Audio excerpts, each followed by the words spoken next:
Hello, and welcome to Feed Your Fire. I'm Kim Baker, founder of Kim Baker Foods. In today's episode, we're not feeding the fire. We are the fire. Each of us has within us a powerful force of will. And in today's episode, we hope to set that ablaze. And we'll pair that with a meal as fiery as our spirit.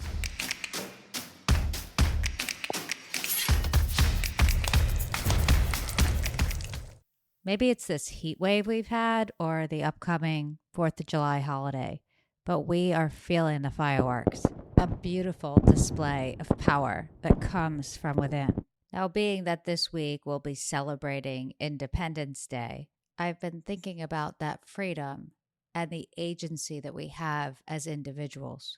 Contrary to the independence that we'll be observing and celebrating this week, agency isn't something bestowed upon us by a government or given to us in some declaration. In fact, it can't be sourced externally from anywhere. It comes entirely from within. It's a will to choose based on our value system. And really, this sense of agency is part of the American dream. Self-determination, being your own boss, living life on your terms. It's a very human need.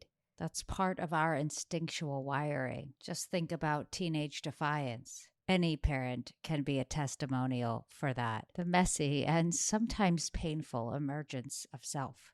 Now, even though agency is something that happens deep within each of us, it's an individual construct.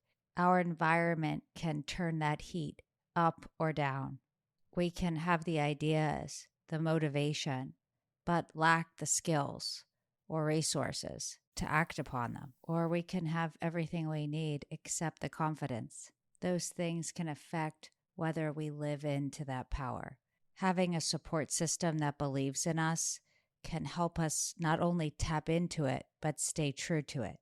We can think of this personal freedom and agency as an independent mindset, but it's full of dependencies.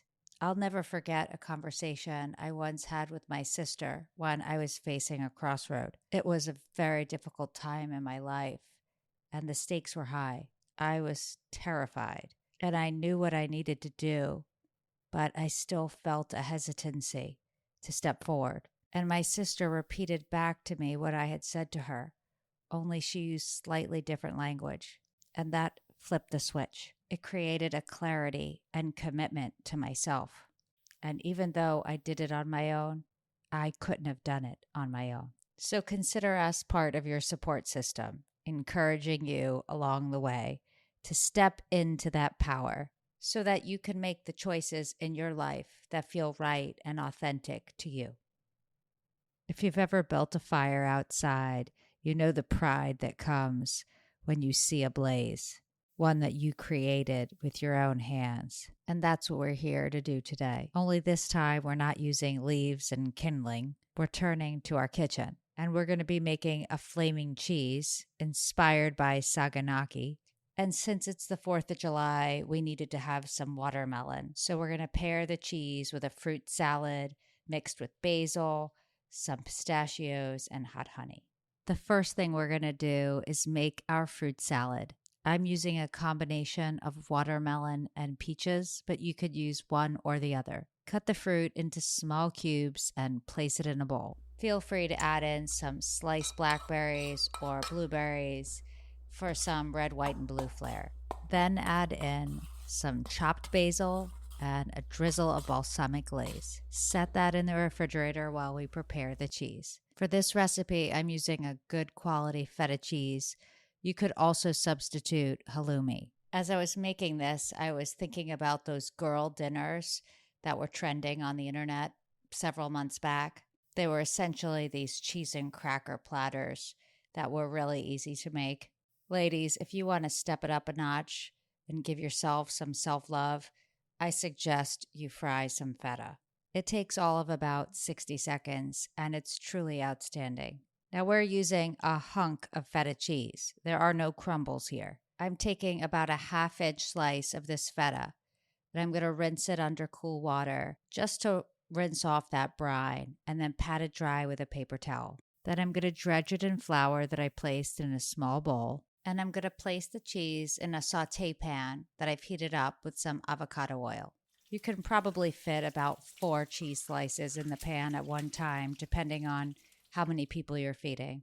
Once it forms like a golden crust on the bottom, you're going to want to flip it over and you're going to let it brown on the other side. Now take the pan off the heat and pour out any excess oil that's on the bottom. And very carefully, keeping the pan away from any flame on the stove, I'm going to pour in a little bit of a high-proof liquor. Something like brandy is great. I have this Belle Isle honey habanero moonshine that's local here to Richmond. That is the perfect addition here. So I'm going to add in a little bit of this moonshine to that fried cheese. And it's very important to do that while it's not over a flame, because this puppy will ignite. Now I'm adding just an ounce, maybe 2, of the moonshine here. And as soon as that pan comes in contact with the flame, there will be fireworks in your kitchen.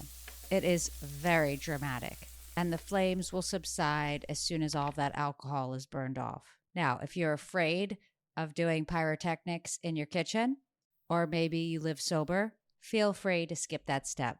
We love the drama and metaphor, but the recipe is outstanding with or without the flame. Pop it on a plate and top it with that fruit salad that we made. Sprinkle on some chopped pistachios and drizzle hot honey, and be prepared to be blown away. It is absolute perfection. The cheese is creamy and salty. The fruit salad adds a freshness. There's crunch, there's sweetness, there's heat. If you're hosting a 4th of July party, you will be a total badass with this dish. And the same is true for anyone acting with agency. It takes courage to light that flame, but it also requires a plan and tools and resources and knowledge to execute it safely and effectively. And even though my smoke alarm goes off every time I make this dish, we're not trying to burn the house down.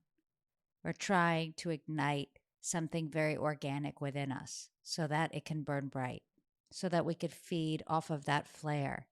That agency is linked to our sense of self, and tapping into it connects us to our purpose. And when brought in the collective of a society, it can shape the zeitgeist of that time. That light is already inside of you, and we hope it burns as brightly as the meal we made today. Until our next episode, we say so long. Feed your fire, where food nourishes growth.